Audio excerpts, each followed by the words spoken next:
എൻ്റെ പേര് മാലതി. ഞാൻ വിളമനയിൽ നിന്ന് വരുന്നു. എൻ്റെ മോക്ക് വേണ്ടി സാക്ഷ്യം പറയാനാണ് ഞാൻ വന്നത്. എൻ്റെ കൊച്ചിൻ്റെ മൂക്കിൻ്റെ പാലം വളഞ്ഞിരിക്കുകയായിരുന്നു. മൂക്കിൻ്റെ അത് ദശയുണ്ട്, പക്ഷേ അത് പറയാൻ പറ്റിയില്ല. മൂക്കിൻ്റെ പാലം വളഞ്ഞ് കഴിഞ്ഞ തിങ്കളാഴ്ച ഞാൻ അച്ഛൻ്റെ അടുത്ത് വന്നു.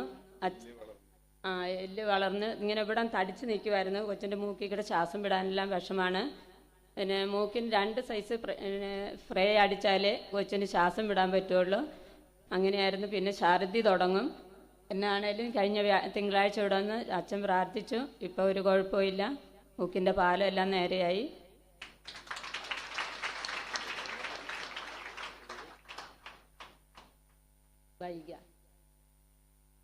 വൈഗ എന്നാണ് കൊച്ചിന്റെ പേര്. എത്ര വയസ്സാണ് ഇപ്പൊ?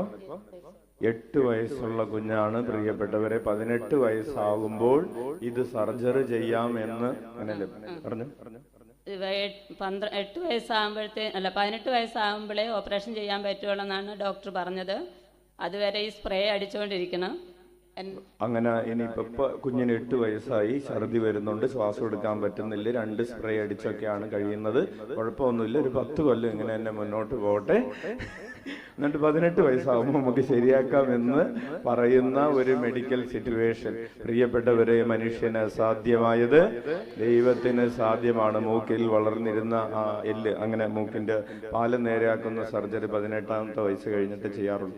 അപ്പോൾ അത് കർത്താവ് പ്രായം 18 വയസ്സിലെ മനുഷ്യന് ചെയ്യാൻ പറ്റുള്ളൂ. കർത്താവിന് 8ാമത്തെ വയസ്സിൽ തന്നെ അത് ചെയ്യാൻ പറ്റും. അപ്പോൾ മൂക്കിന്റെ പാലം വളഞ്ഞിരുന്നത് നേരെയായി, എല്ല് വേറെ വളർന്നിരുന്നത് അതിപ്പോൾ ഇല്ലാതെയായി, മൂക്കിലെ ദശ മാറി. ഇപ്പോൾ ഒരു മരുന്നും അടിക്കാതെ ശ്വാസം എടുക്കാനും നോർമലായിട്ട് എല്ലാ കാര്യങ്ങളും ചെയ്യാൻ സാധിക്കുന്നു എന്നുള്ളൊരു വലിയ സാക്ഷ്യമാണ് കർത്താവ്. സഹോദരിയുടെ പേരെന്താണ്? മാലതി എന്നാണ് സഹോദരിയുടെ പേര്. കൊച്ചിന്റെ പേര് വൈഗ. കൈയടിച്ച് കർത്താവിന് നന്ദി പറയാം. അത്ഭുതങ്ങളും അടയാളങ്ങളും യേശുനാമത്തിൽ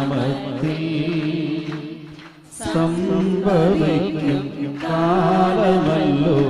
ഉണരാം ഉണരാം ഉണരാം. Praise the Lord. അതിരുകൾ വിശാലമാക്കണേ, എൻ്റെ അതിരുകൾ വിശാലമാക്കണേ, അതിരുകൾ വിശാലമാക്കണേ, എൻ്റെ അതിരുകൾ വിശാലമാക്കണേ. കർത്താവേ, നീ എന്നെ അനുഗ്രഹിച്ചെൻ്റെ അതിരുകൾ വിശാലമാക്കണേ. കർത്താവേ, നീ എന്നെ അനുഗ്രഹിച്ചെൻ്റെ